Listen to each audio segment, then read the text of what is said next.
وہ جھوٹا ہے، مردود و ملعون ہے، اس کا ایمان اس کے پاس نہیں ہے۔ حضور ایسے سچے ہیں کہ ان کی سچائی کی گواہی ان کے دشمنوں نے بھی دی ہے۔ حضور ایسے سچے ہیں، حضور کی سچائی کی شان کی ہے کہ ان کے دشمنوں نے ان کی سچائی کی گواہی دی ہے۔ تو پھر کیا ہوا؟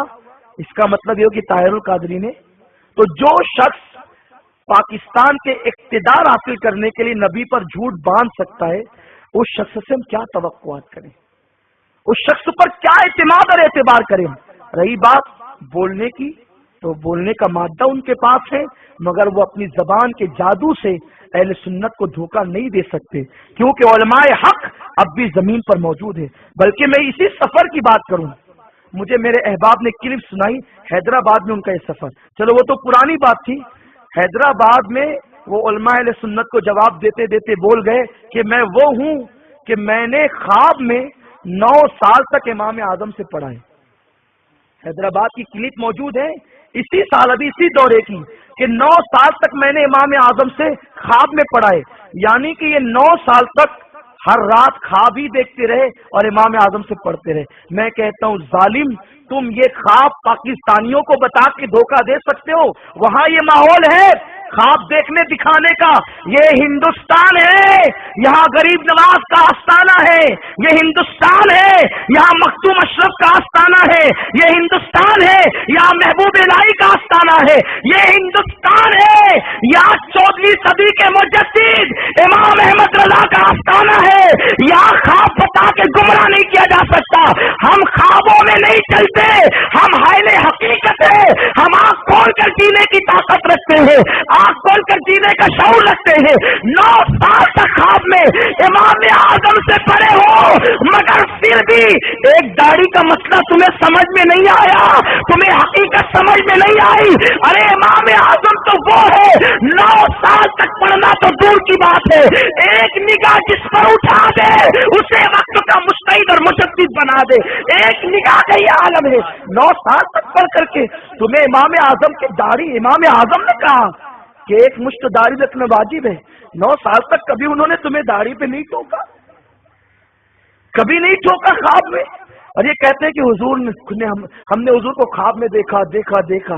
ہم ان سے پوچھتے ہیں اگر آپ نے حضور کو خواب میں دیکھا ہے تو یہ بتا دیں کہ حضور کی داڑھی آپ نے کتنی بڑی دیکھی؟ تو جتنی بڑی آپ نے خواب میں داڑھی دیکھی کم از کم اتنی بڑی تو کر لیں آپ، جتنی بڑی خواب میں دیکھی ہے اتنی بڑی تو آپ کر لیں، اور آپ نہیں کرتے تو یہ کیا ہے؟ اور یاد رکھیں مولا علی رضی اللہ تعالیٰ کے بارے میں اسی طاہر القادری نے کہا، ان کے پاس کلپ موجود ہے، حضرت علی رضی اللہ تعالیٰ کے بارے میں کہا کہ حضرت علی سید نہیں ہے معاذ اللہ۔ حضرت علی کی سیادت کا جو شخص انکار کرے، ہم اس شخص کو پھر اپنا مقتدی کیسے مانیں، اسے اپنا پیشوا کیسے مانیں؟ یاد رکھیں حضرت علی صرف سید ہی نہیں، حضرت علی سیدوں کے باپ ہیں، حضرت علی سید السادات ہیں۔ تو یہ شخص نے، یہ کلپ بھی اس میں ان کے پاس موجود ہے، آپ ان لوگوں سے حاصل کر سکتے ہیں۔ اس کے بعد اس شخص کا حال یہ ہے، یہ مندروں میں جائے، یہ گرجوں میں جائے، عیسیٰ علیہ السلام کا برتھ ڈے منائے اور یہ کہے معاذ اللہ کہ عیسیٰ علیہ السلام کا برتھ ڈے منانے میں اتنا ہی ثواب ہے جتنا ثواب حضور کا میلاد منانے میں، معاذ اللہ، استغفر اللہ۔ یہ باتیں ہیں۔ اب بتائیں یہ سارے نظریات ہونے کے بعد صرف تقریر کی بنیاد پر ہم طاہر القادری کو کیسے مانیں؟ اگر طاہر القادری صرف تقریر جو کرتے ہیں نا وہی ان کی کتابوں میں ہوتا تو ان کی جوتیاں ہمارے سروں کا تاج ہوتی، مگر وہ اہل سنت سے ہٹ رہے ہیں۔ اگر وہ یہ کہتے ہیں کہ میں اعلیٰ حضرت کا پوتا شاگرد ہوں، تو اعلیٰ حضرت کا شاگرد ہونا یا ان کے شاگرد کا شاگرد ہونا یہ حقانیت کی دلیل نہیں ہے۔ اعلیٰ حضرت کا نام لے کر کوئی ہمیں متاثر نہیں کر سکتا۔ بھائی جب اعلیٰ حضرت کا پوتا شاگرد ہونے کی آپ بات کرتے ہیں تو اعلیٰ حضرت کا یہ نظریہ آپ کے سامنے نہیں ہے؟ علماء حرمین طیبین نے یہ بات کہی ہے اور اعلیٰ حضرت ساری زندگی اس پر عمل کرتے رہے، اس کی تلقین کرتے رہے، من شک کا کفر وذابی فقط کفر، کہ جو ان بدعقیدوں کے کفر میں اور ان کے عذاب میں شک کرے وہ کافر ہے۔ تو آپ تو شیعوں کو، اب شیعوں کو کافر جو ہے وہ صرف اعلیٰ حضرت نے نہیں کہا ہے، بلکہ شیعوں کے کفر پر غوث پاک رضی اللہ تعالیٰ عنہ کا فتویٰ ہے۔ شیعوں کا کفر غوث پاک نے بیان کیا، تو جو چیز غوث پاک کو نہیں سمجھی یہ تم کو سمجھ رہی، پھر تم قادری کہتے ہو، تم اپنے آپ کو قادری کہتے ہو، غوث پاک شیعوں کا رد کرتے ہیں، شیعوں کو گمراہ کہتے ہیں، ان کی اقتدا کو جائز نہیں کہتے۔ غوث پاک نے شیعوں کے کتنے فرقے بتائے، ان کو برا کا یہی وجہ ہے کہ غوث پاک کو بھی شیعہ سید نہیں مانتے، شیعہ کہتے ہیں غوث پاک سید نہیں ہے، صرف اس بنیاد پر کہ غوث پاک نے ان کا رد کیا ہے۔ تو تم اپنے آپ کو قادری شان سے کہتے ہو، غوث پاک کے فتوے کو نہیں مانتے، تم قادری کیسے ہو؟ امام اعظم کے فتوے کو نہیں مانتے، تم حنفی کیسے ہو؟ اعلیٰ حضرت کے فتوے کو نہیں مانتے، تم ان کے پوتے شاگرد کیسے ہو؟ اس لیے لوگوں کو دھوکہ نہ دیا جائے۔ میں آپ سے کہتا ہوں کہ انہی علماء کی تقریر سنیں جو علماء حق پر ہیں، جن کے عقائد صحیح ہیں، اور طاہر القادری سے ہم لوگوں کو کوئی جو ہے وہ حسد جلن نہیں، یہ مت سمجھنا کہ طاہر القادری سے حسد کی بنیاد پر یہ لوگ اس کا رد کرتے ہیں۔ ہمیں کیا حسد ہے بھائی، ہمیں کیا حسد ہے؟ الحمدللہ تیدی سے نعمت کے لیے کہتے ہیں، اللہ نے جو نعمتیں ہمیں دی ہے وہ ان کے پاس کہاں ہے؟ ہماری رگوں میں حضور سید عالم کا خون ہے، الحمدللہ ہمارے پاس اتنی بڑی نعمت ہے، ہم کیوں حسد کریں؟ حسد وہ کرتا ہے جس کے پاس نعمت نہیں ہوتی، جو کنگال ہوتا ہے۔ الحمدللہ فاطمۃ الزہرا کی اولاد ہونے پر ہمیں یہاں بھی شکر ہے، اور قیامت کے دن بھی شکر کرتے ہوئے اٹھیں گے، کیونکہ حضور نے فرمایا کہ فاطمہ اور اس کی اولاد پر، قیامت تک کی اولاد پر اللہ نے جہنم کی آگ کو حرام فرما دیا ہے۔ ہمیں کیا حسد ہے؟ اللہ نے اتنی بڑی نعمت ہمیں بغیر مانگے دی ہے، ارے ہم کیا حسد کریں؟ یاد رکھنا، کوئی محقق نہ ہو محقق بن جائے، کوئی مقرر نہ ہو مقرر بن جائے، کوئی مجدد نہ ہو اللہ چاہے تو مجدد بن جائے، کوئی مجتہد نہ ہو مجتہد بن جائے، لیکن کوئی غیر سید ہو سید کیسے ہو سکتا ہے؟ یہ ساری ڈگریاں تم حاصل کر سکتے ہو، تو سادات کو کسی سے کوئی حسد نہیں ہوتا۔ الحمدللہ یہ اتنی بڑی نعمت ہے کہ حضور کی آل میں اللہ نے پیدا کیا، اس لیے ہم کسی سے حسد نہیں کرتے، بلکہ ہمارا جذبہ تو یہ ہے جو ہمارے نانے کے دین کی خدمت کرے ہم اس کی جوتیاں اٹھا کر چلیں، مگر وہ خدمت تو کرے، خدمت تو کرے۔ یہ انہوں نے برطانیہ میں ایک محفل منعقد کی، اس میں ہندوؤں کو، سکھوں کو، عیسائیوں کو سب کو جمع کیا ایک ساتھ، اور سب کو جمع کر کے کہا کہ سارے مذاہب جو ہے وہ امن کا پیغام دیتے ہیں، سارے مذاہب امن کا پیغام دیتے ہیں۔ جب سب مذاہب امن کا پیغام دیتے ہیں، یہ لا الہ الا اللہ کیا چیز ہے پھر ہمیں سمجھائیں آپ، لا الہ الا اللہ کا فلسفہ کیا ہے وہ ہمیں بتائیں آپ۔ جب سب امن کا پیغام دیتے ہیں تو یہ لا الہ الا اللہ کیوں ہے؟ کیوں اللہ نے فرمایا ان الدین عند اللہ الاسلام؟ پھر اسلام کی ضرورت کیوں تھی جب سب امن کا پیغام دیتے ہیں؟ اللہ نے اسلام کو کیوں بھیجا؟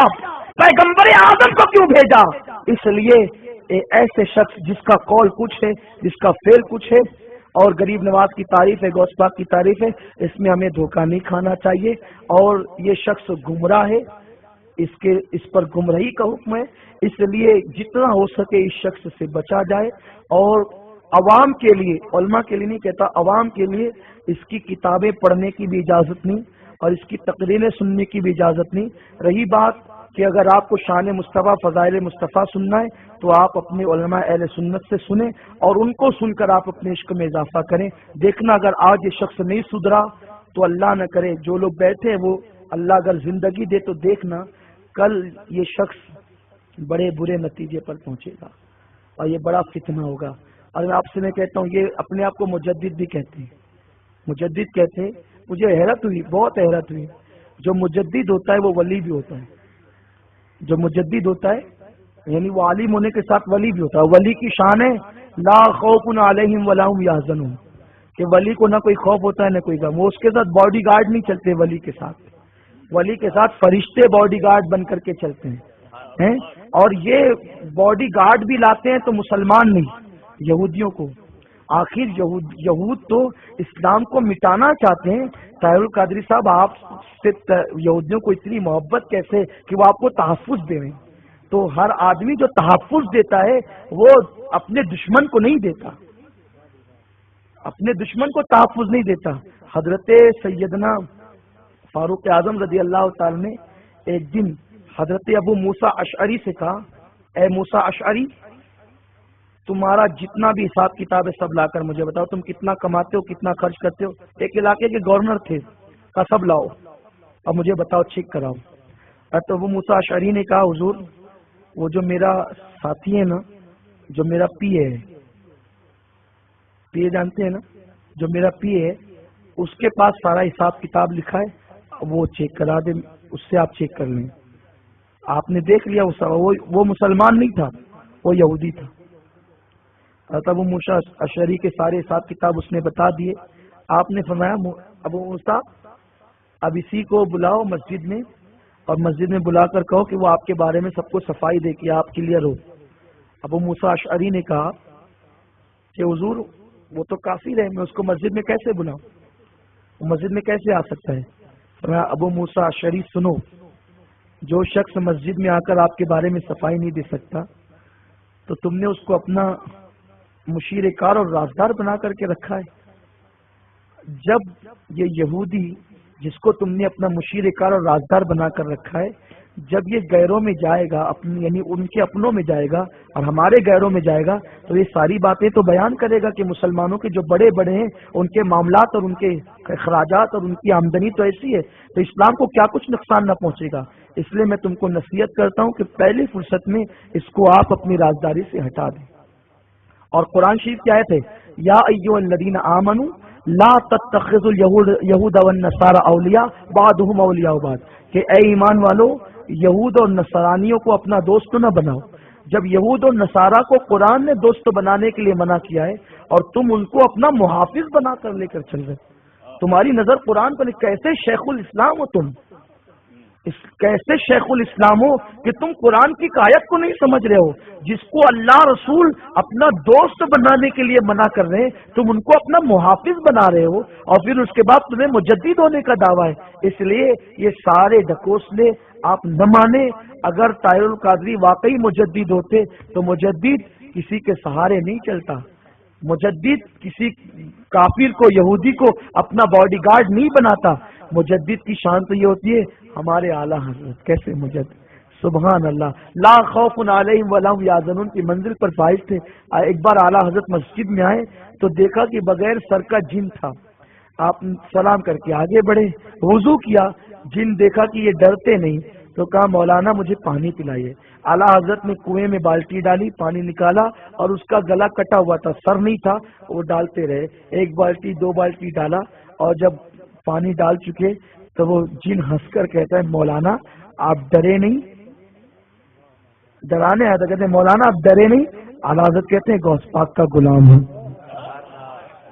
غوث پاک کا غلام ہوں، ڈروں کیسے. یہ ہوتا ہے مجدد، مجدد کی شان یہ ہوتی ہے. تو اس لیے آپ بولے بالے ہو، آپ لوگ اتنی دور تک نہ دیکھ سکو گے جو ہمارے علماء دیکھتے ہیں، ہمارے مشائخ دیکھتے ہیں، ہمارے بزرگوں کا. حضور تاج الشریعہ علامہ اختر رضا خان صاحب کی ولازری، شیخ الاسلام علامہ سید محمد مدنی میاں صاحب، اور علامہ ضیاء المصطفیٰ صاحب محدث کبیر، اور ان جیسے ہمارے جتنے بڑے علماء ہیں، ان سب کا متفقہ فیصلہ یہ ہے کہ کم سے کم طاہر القادری گمراہ ہے، کم سے کم اس کے بارے میں یہ نظریہ رکھنا ضروری ہے، اور اس سے دور رہا جائے، اور اس کی جو تنظیم ہے اس کا ممبر نہ بنا جائے، اس کی تقریروں کو فروغ نہ دیا جائے. اللہ پاک ہم سب کو حق کہنے، حق پر عمل کرنے، حق کو سمجھنے کی توفیق عطا فرمائے. اور جو حضرات اس کے بارے میں گونگا گڑ کھا کر بیٹھے ہیں اور وہ یہ سوچتے ہیں کہ ہم اس کا رد کریں گے تو پبلک ہمیں گالیاں دے گی، ہمارا کیا ہوگا، تو وہ گونگا شیطان قیامت کے دن بننے کے لیے تیار رہیں اور منہ میں آگ کی لگام کے لیے تیار رہیں. میں یہ نہیں کہتا کہ ہر محفل میں اس کے بارے میں بولیے، کم از کم جہاں ضرورت ہے وہاں تو بولیے اور حق کا اعلان کیجیے. اللہ پاک عمل کی توفیق دے. یہ رسالہ ہے برکات خواجہ. یہ برکات خواجہ جو ہے نا، اس کے جو ایڈیٹر ہے وہ شبیر پٹیل رضوی صاحب ہیں، ایک دم بے باک آدمی. جب بھی موقع پر فتنے اٹھتے ہیں بالکل اپنے قلم سے اس کا سدباب کرتے ہیں، مخالفت کرتے ہیں، لوگوں کی پرواہ نہیں کرتے. اور میں کہتا ہوں کہ گجرات میں سب سے پہلے طاہر القادری کو بے نقاب کرنے کی تحریک اگر کسی نے چھیڑی ہے تو وہ ہمارے شبیر پٹیل رضوی صاحب نے اور چھیڑی ہے. اس میں طاہر القادری کے حوالے سے بہت ساری چیزیں موجود ہیں، آپ اس کو دیکھ سکتے ہیں، پڑھ سکتے ہیں. میں یہ نہیں کہتا کہ جو بول دے آپ اس کو مان لیں، مگر جو دلیل ہے تو کم از کم آپ دلیل کو مانیں، اور اس میں آپ کے اپنے ایمان کا فائدہ ہے. اللہ پاک ہم سب کو عمل کی توفیق دے. آپ برکات خواجہ کے ممبر بنے اور اس کو اپنے گھر میں جگہ دیں، انشاءاللہ آپ کے عقیدے اور ایمان کی حفاظت ہوگی. اور ساتھ ہی ساتھ ایک خوشخبری یہ ہے کہ 11 اپریل کو دارالعلوم برکات خواجہ کا سالانہ دستار بندی کا پروگرام ہے، جس میں عطائے حضور مفتی اعظمین حضرت علامہ مولانا حافظ قاری محمد شاکر نوری صاحب قبلہ وہ تشریف لائیں گے، آپ ضرور ضرور اس میں شرکت فرمائیں۔ وما علینا الا البلاغ۔ السلام علیکم ورحمۃ اللہ وبرکاتہ۔